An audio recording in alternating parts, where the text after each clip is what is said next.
Magandang araw sa ating lahat. So ako pala si Staff Sergeant Angelo Aurelio. Ikwento ko lang yung mga dinaanan ko sa Marawi na medyo nakabawi na naman kami. Kasi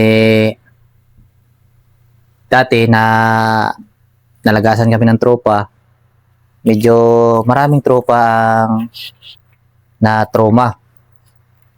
Medyo may may na war shock. Kaya, pero nakakabawi na naman. Ako, sa totoo lang, doon sa Marawi, parang hindi naman ako tinamaan ng doon, stress. Na-handle ko naman yung stress doon kasi doon sa Marawi, libre kami ng internet. Nakakatawag ako sa pamilya ko, sa mga anak ko. At sa katagalan doon sa Marawi kasi halos makaka-adjust ka naman kasi doon, di pa yung sabi ni Ruben na kung ngayon, yung tawag ito? Yung gera doon, kailangan bato yung dibdib mo, bato yung puso mo. Yung sabi ni Robin. Doon sa Marawi talaga totoo yan. Kasi pag may namamatayan kami ngayong araw, parang masakit sa amin yun. Pero kinabukasan, dapat tanggalin mo yan kasi ibang challenge naman kinabukasan. Asalang ka na naman sa gira, sa laban. So kung magpadala ka sa stress, hindi ka makapokus. Imbis na makapaglaban ka ng maayos, makapag-isip ka ng maayos, kung magpadala ka sa stress mo, wala na yun. Hindi ka makapaglaban ng maayos. Ang tropa na namatay doon sa Marawi, hindi naman kailangan na magluksa ka doon ng isang linggo, isang buwan kasi kahit na anong iyak mo doon, hindi naman yan ibabalik yung buhay na nawala. Ang kailangan mo doon, kung paano ka makabangon, kung paano mo i-handle yung stress mo, kung paano ka makabawi. Kasi hindi basta-basta na igira yung Marawi. Araw-araw doon makikita mo may patay na binubuhat, may mga wounded na putol yung paa, may mga nawawarsyak. So kailangan natin sa sarili natin, kung bilang isang sundalo, kailangan natin yan handle yung mga ganyang bagay.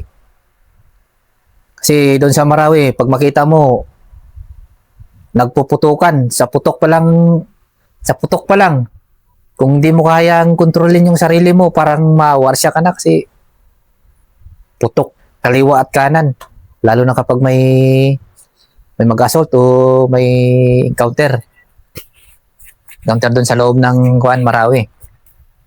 O kailangan lang mag-isip tayo ng maayos doon sa yan. Mag-isip tayo na maiayos natin yung manage natin yung stress natin para hindi tayo ma-warsyak tulad ng mga na-warsyak doon sa Marawi. Meron kayo? Meron. May sa amin, sir, mayroon talaga, sir.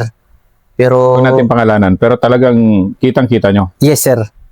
Kitang-kita namin. Iba na yung ugali niya, iba nang ginagawa. Ano ba yan? Example. Example, sir, nung may namatay sa amin, sir, yung binaril na dito yung tama sa hita. Nung gabi pa lang yun, sir, imbis na ang magkukuman yung platoon sergeant namin, siya na nagkukuman na dito yung 60 dito. Parang rating na siya masyado, sir. Nung kinabukasan, sir, alas 6 ng umaga, siyempre, sir, maliwanag na yan. Hinahawakan niya NBJ. Sinisilip niya doon sa may butas. Sinisilip yun sa butas, NBJ panggabi yan, hindi man yan mangumaga. Ibig sabihin, sir, may medyo may tama na. Pero sa awa ng Diyos, sir, naka-recover naman siguro, medyo lang. Pero meron din naka-recover na. Mayroon, sir, nagpa-CDD. Kuha naman siya, sir. Di naman siya totally na warsyak, parang lang. May ugali siya na iba-iba yung sinasabi niya. Parang wala sa sarili. Pero hindi siya totally na parang tawag nito baliw. Hindi. Parang yung warsyak na iba-iba nang ginagawa. Hindi naman, sir. Nakakausap siya ng maayos. Minsan lang, sir, iba lang yung sinasagot. Parang nawawala siya na out of topic sa sir. Ngayon siya. CDD. Hindi, sir. Yung in-apply niya, sir, apan iti kuan siya. Cut off yung kuan niya apan iti. Yung sahod niya. Hindi siya sir CDD. Yun yung niya eh. Yun yung pinili niya. Pinapapili pa man siya, sir. So nakapag-desisyon naman siya, sir. Kahit na na medyo paiba-iba yung kuan niya, isip niya. Ngayon, sir, na siya? Wala na. Separate na siya sa service. Pero yung sa Marawi, yung last na laban nyo doon, yung last na laban namin din, sir, doon sa building 1010. Sa gilid ng lake. Kasi, sir, noon, parang hindi naman siguro ina-underestimate ang kalaban. Pero, punti na talaga, sir. Kaso lang, pagpasok ng building 1010 na yan, sir, wala pala doon yung kalaban. Open man yan sa ilalim, sir. Yung kalaban pala nandun sa kabila. Pagpasok, sir, pinapasok lang. Pinutukan pa, sir.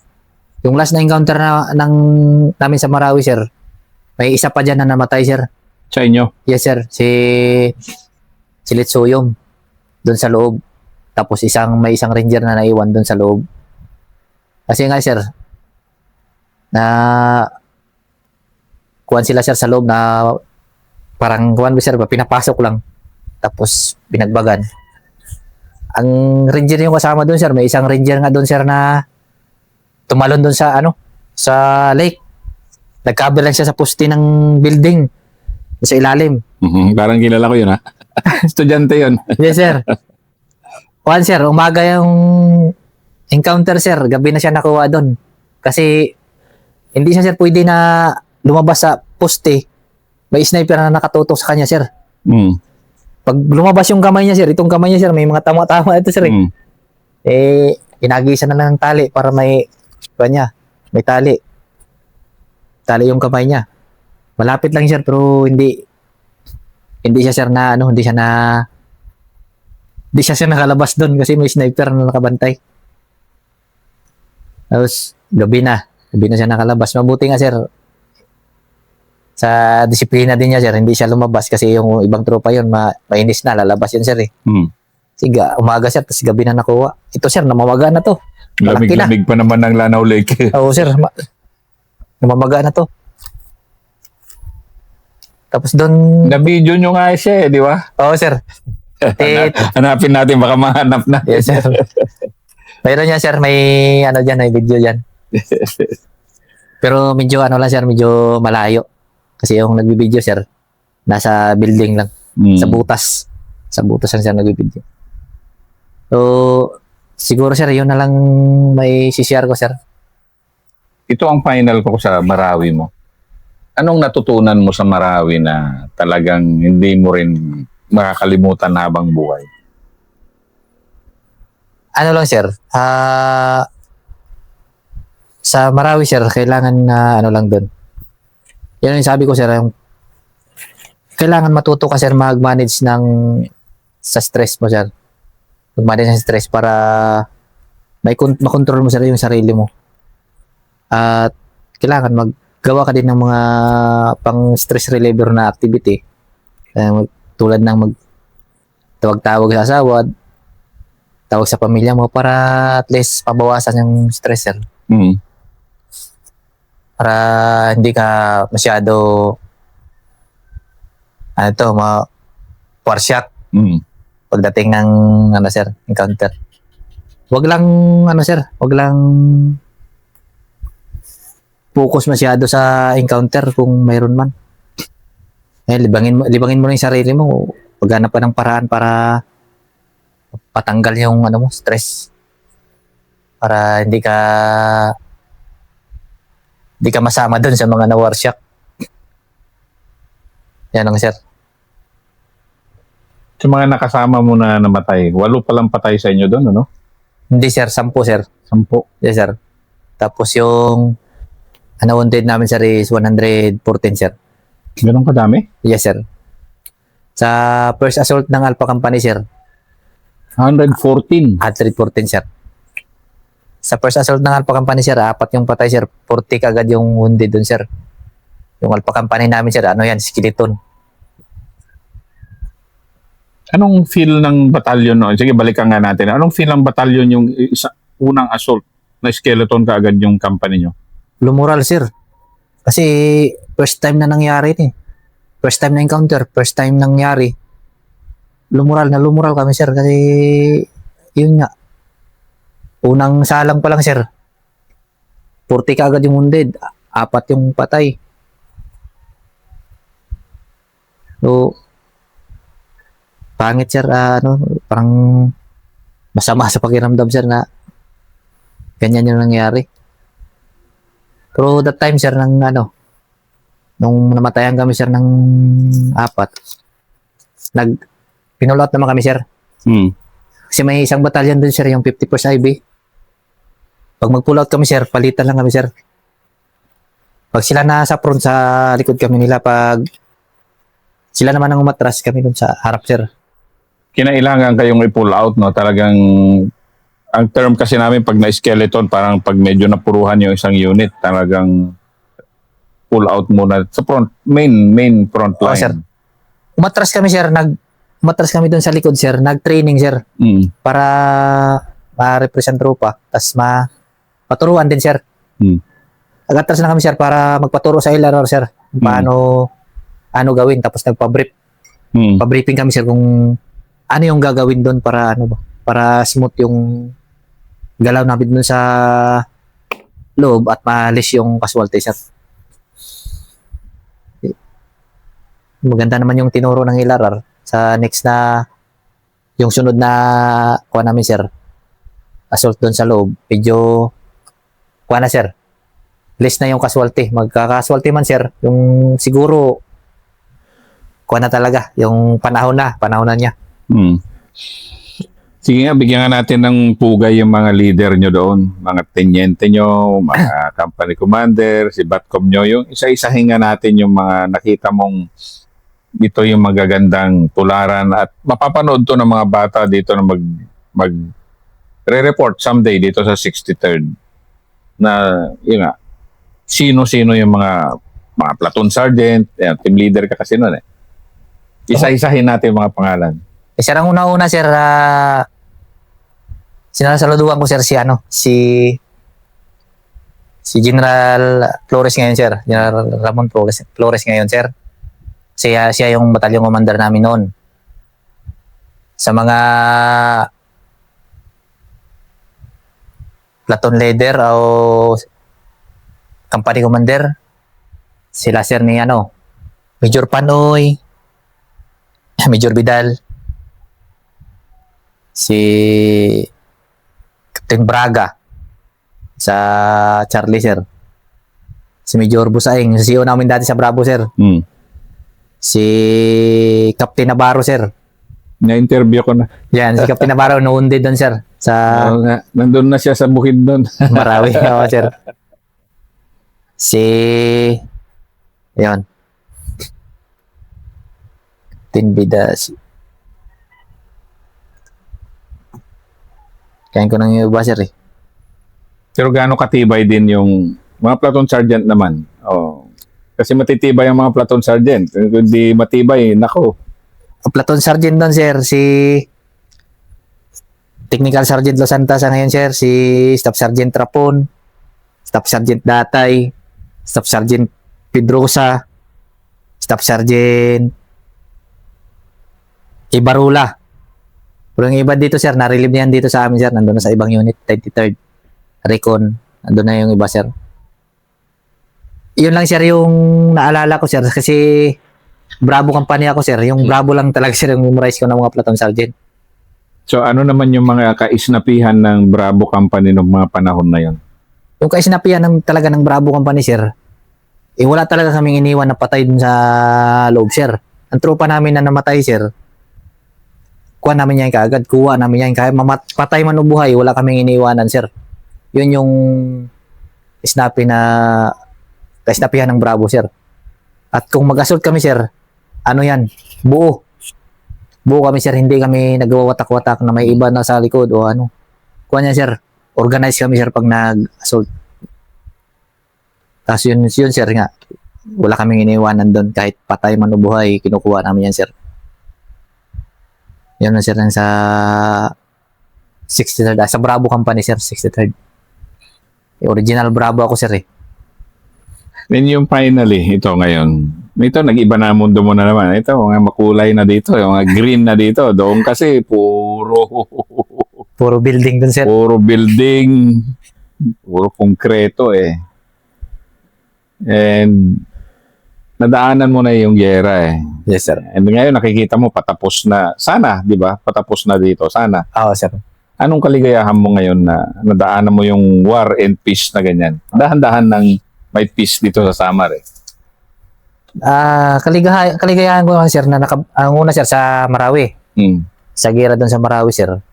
Masaya ako, sir, na nakauwi kami dito, sir, na buhay. Nakabalik kami sa Samar. Nakabalik kami sa pamilya namin, sir. Hmm. At yun, sir, proud ako na nadaanan ko yung gira. Hmm. Kasi ang iba, sir, hindi yan nakadaan dyan, sir. Nakadaan ako ng gira na walang may nangyari sa akin. Hmm. Buhay ako. Yun yung pinakamasayang ano, sir, buhay ko doon sa Marawi. Na nakita ko yung pamilya ko na that time na nag-iisip na ako na hindi na ako makauwi sa bahay na buhay. Hmm. Kasi ano nga, yung trupa, nakikita mo halos araw-araw may pinubuhat, Hmm. patay, wounded, putol yung paa. Dito naman, sir, sa Samar, siyempre, sir, yung kaligayahan ko lang na sir, dito sa Samar kasi medyo